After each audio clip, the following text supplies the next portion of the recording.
السلام عليكم حبايب قلب ام محمود، كل سنه وانتم طيبين يا غاليين. والنهارده باذن الله قلت هنعمل مع بعض كده روتين فطارنا النهارده، ويا رب باذن الله يعجب حضراتكم. هنسمي بسم الله بقى ونقول النهارده باذن الله فطارنا عباره عن ايه. انا عندي هنا فرختين، والفراخ ديت فراخ بلدي، وعندي هنا لحمه مفرومه. طبعا انا عسقتها معاكم حضراتكم قبل كده، ودي كبد وقوانص انا برضو عاملاها بطريقه حلوه قوي، وبرضو كنت عاملاها مع حضراتكم قبل كده. انا بس عشان ما اطولش عليكم، عندي هنا بقى البطاطس دي هنحشيها ونعملها في الفرن كده بشويه يعني بتتبيله حلوه كده هتعجب حضراتكم. وعندي هنا لفه جلاش، ومعايا علبه زبادي برضو هنعمل صينيه جلاش.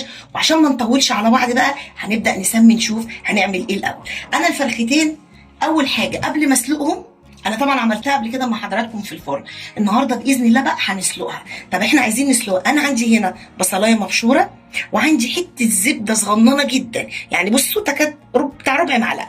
عندي بشره جوز الطيب، ربع معلقه قرفه، ونص معلقه فلفل اسمر صغنن. واخد بقى الخليط ده كله كده على بعضيه. مش هحط ملح لان انا لسه منتظره لما الفراخ تاخد بس غلوتين، ونبدا بقى نظبط الايه الملح بتاعها. بصوا غاليين، ادعكها قوي كده، عايزه الحلو. بصوا ما شاء الله قوي كده. وهبدا بقى قبل ما اسلقها اهي، هاخد الفرخه كده وفي القلب بتاعها من جوه، وابدا بقى اتبل الايه، ادعكها كده، واحط بين اللحم وبين بعضيه اهو. طبعا زي ما اتفقنا احنا بنبقى مفتحين الحته دي. انا بتبل كده الفرخه من جوه قوي بالبصلايه دي، بتديها ريحه حلوه قوي. انا بقى طبعا حاطه ميه على البوتاجاز بتغلي، تبلتها بقى كده اهي، والحتت اللي جوه دي كلها كده. اكمل بقى برضو الفرخه الثانيه وارجع لكم تاني. حبايب قلبي نسمي بسم الله كده. الميه بتاعتنا غليت، انا مش حاطه لها اي حاجه، وهسمي بسم الله كده واحط الفراخ بتاعتنا. انا ما حطيتش ملح وما حطيتش اي حاجه، ومش هحط اي حاجه دلوقتي. سمي بسم الله كده ونحط بقى الفراخ الحلوه بتاعتنا ديت. هسيبها بس على البوتاجاز، انا هظبطها بقى كده، احطها الاول في الحله.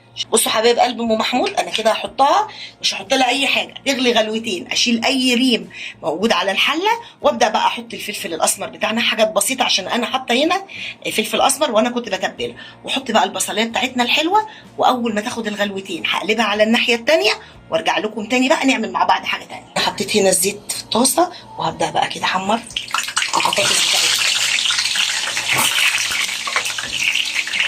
هتحمر بس اديها صدمه على الوشين، وهحمر كمان التقوير اللي انا طلعته منها، وارجع لكم تاني عشان ما اطولش عليكم يا غاليين.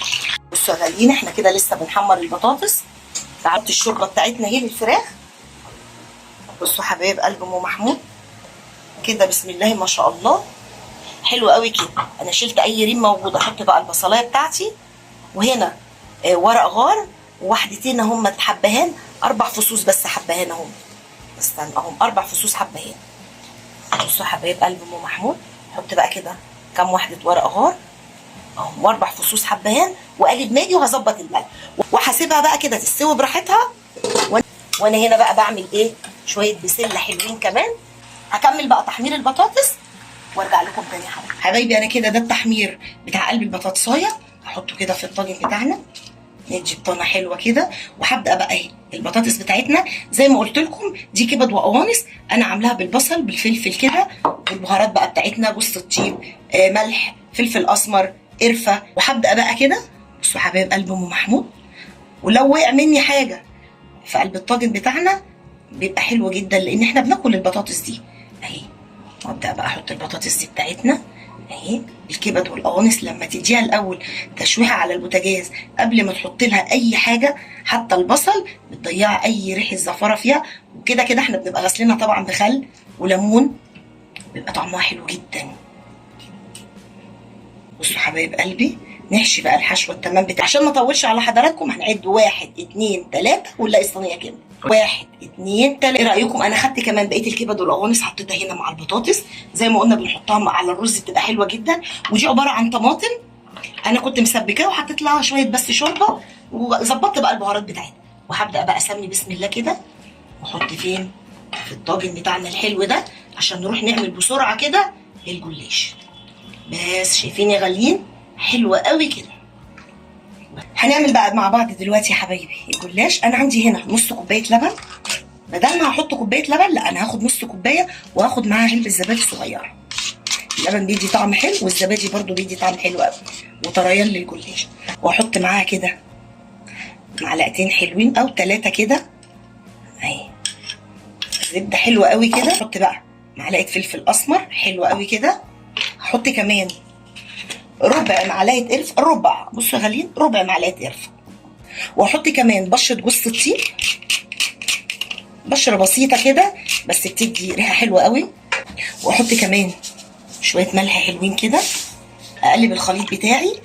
عايزه بقى ايه، ادمج كل المكونات دي مع بعضيها عشان نعمل صينيه الجلاش الحلوه بتاعتنا. هدهن بقى الصينيه بتاعتنا كده حته زبده حلوه قوي. انا دهنت بقى الصينيه. هبدا بقى ايه، احط بس على ايه، على الجزء ده كده. خد بقى الناحيه التانيه عشان بس ايه اكمل الصينيه بتاعتنا كده.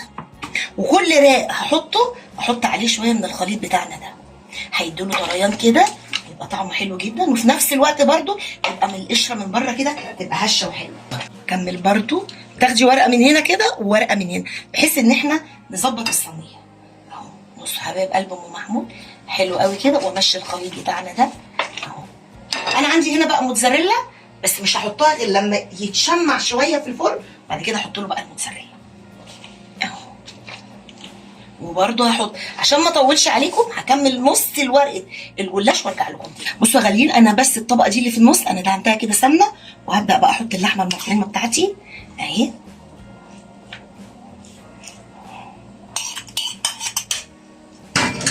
بجيبها بقى كلها قوي كده اهي. وهبدا بقى احط النص التاني، اكمل بقى النص التاني وادهنه برده كده من الخلطه اللي انا بعملها وارجع لكم تاني. انا كده خلصت الصينيه. هبدا بقى احط بقيه الخلطه بتاعتي اهي. بسم الله. اوزعها كده عليها. بصوا بس ايه، اظبط بهاراتنا كده اهي. بصوا حبايب قلب ام محمود، واجيب كده بحيث انها تخش كل الجناب. اتفقنا كده. مش هقطعها دلوقتي بقى غير لما تخرج من الفرن. انا هسيبها بس تتشمع دقيقتين وبعد كده بقى احط لها الموتزاريلا. حبايب قلب ام محمود، انا كده خرجت البطاطس بس هحط لها بس شويه موتزاريلا من فوق. وهحط كمان لصينيه الجلاش. واول ما يطلعوا باذن الله اوريهم لحضرتك. ابدا بقى احط كده شويه موتزاريلا على كل واحده من فوق. حتى لو نزل في الصينيه بتدي طعم حلو قوي اهو. اعدل بس دي كده وابدا بقى احط على كل واحده كده.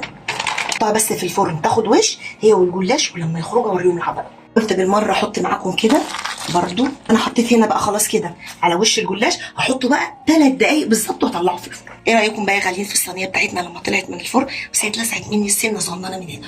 وادي البطاطس. هاخد بقى الفراخ دلوقتي وهقول لكم بقى انا جايبه معايا ايه. بصوا حبايب قلبي، انا جايبه هنا معلقه صلصه ومعلقتين زيت. احط بس فلفل اسمر واتبلها كده يعني من فوق ومن تحت، واحطها في الفرن على الشوايه واغرب بقى وارجع لكم باللوك النهائي. حبايب قلبي الغاليين، اتفضلوا معانا.